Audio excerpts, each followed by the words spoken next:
United Arab Emirates में एक छोटा गांव है जिसको नहवा कहा जाता है।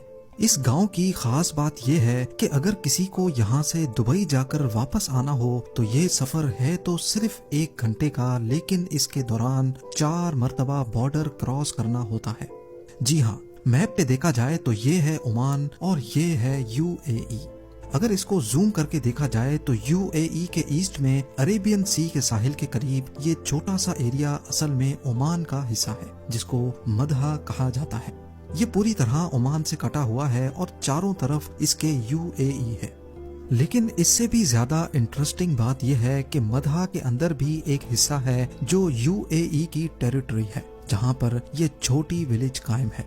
यानी अगर किसी को नहवा से अपनी ही कंट्री यूएई में जाना हो तो पहले वो बॉर्डर क्रॉस करके ओमान में आएगा, उसके बाद ओमान को क्रॉस करके यूएई में, और इसी तरह वापसी में यूएई से ओमान और फिर ओमान से बॉर्डर क्रॉस करके यूएई।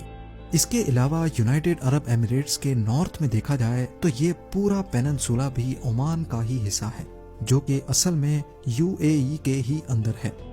अब सवाल यह है कि यूएई के मुकाबले में लगभग 4 टाइम्स बड़े ओमान की 2 टेरिटरीज यूएई में क्यों मौजूद हैं, और इन टेरिटरीज के अंदर यूएई का विलेज आखिर क्यों है।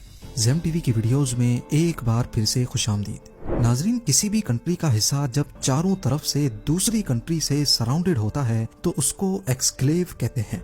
मदहा और नहवा के केस में ये दोनों ही एक्सक्लेव हैं। मदहा ओमान का जबकि नहवा यूएई का एक्सक्लेव है।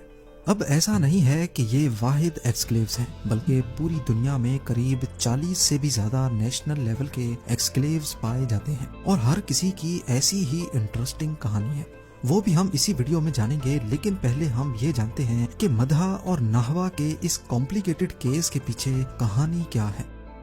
जिस तरह 1947 में पार्टीशन से पहले इंडिया एक बहुत बड़ी कंट्री हुआ करती थी, इसी तरह 1971 से पहले ओमान को भी ग्रेटर ओमान का दर्जा हासिल था।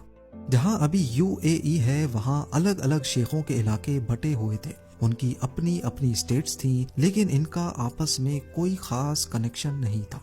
पर यहाँ ब्रिटिश एडमिनिस्ट्रेशन